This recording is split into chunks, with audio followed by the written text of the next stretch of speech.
ನಮಸ್ಕಾರ, ಸಂಪೂರ್ಣ ನ್ಯೂಸ್ಗೆ ಸ್ವಾಗತ. ಇದೀಗ ಈ ಕ್ಷಣದ ಹೆಡ್ಲೈನ್ಸ್. ಗ್ರಾಹಕರಿಗೆ ಎಲ್ಪಿಜಿ ಶಾಕ್. ಗೃಹ ಬಳಕೆ ಸಿಲಿಂಡರ್ ದರ 29 ರೂಪಾಯಿ ಏರಿಕೆ. 3 ತಿಂಗಳಲ್ಲಿ 2 ಬಾರಿ ದರ ಹೆಚ್ಚಳ. ಟೆಂಪಲ್ ರನ್ ಆಯಿತು, ಈಗ ಕ್ಷೇತ್ರ ಪ್ರವಾಸ. ಇಂದು ಕನಕಪುರ ಜನತೆಗೆ ಧನ್ಯವಾದ ಅರ್ಪಿಸಲಿರುವ ಸಿಎಂ. ಎಲ್ಲೆಡೆ ಪೊಲೀಸ್ ಬಿಗಿ ಬಂದೋಬಸ್ತ್.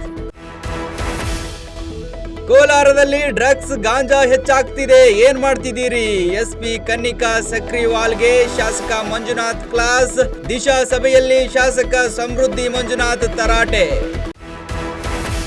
ಹಾವೇರಿಯಲ್ಲಿ ವರುಣನ ಆರ್ಭಟ. ಮುಂಗಾರು ಮಳೆ ಅಬ್ಬರಕ್ಕೆ ಜನ ತತ್ತರ. ರಾಣೆಬೆನ್ನೂರು ಪೊಲೀಸ್ ಠಾಣೆಯಲ್ಲಿ ಜಲಾವೃತ. ಕೇರಳದಲ್ಲಿ ಮುಂಗಾರು ಮಳೆ ಅಬ್ಬರ. ಕಾಸರಗೋಡು ಸೇರಿದಂತೆ ಹಲವು ಜಿಲ್ಲೆಗಳಿಗೆ ಅಲರ್ಟ್. ರಾಜ್ಯದ ಕರಾವಳಿಯಲ್ಲೂ ಕಟ್ಟೆಚ್ಚರ. ಇದಾಗಿತ್ತು ಈ ಹೊತ್ತಿನ ಹೆಡ್ಲೈನ್ಸ್. ನಿರಂತರ ಸುದ್ದಿಗಾಗಿ ನೋಡ್ತಾ ಇರಿ ಸಂಪೂರ್ಣ ನ್ಯೂಸ್. ಇದು ನೊಂದವರ ಧ್ವನಿ.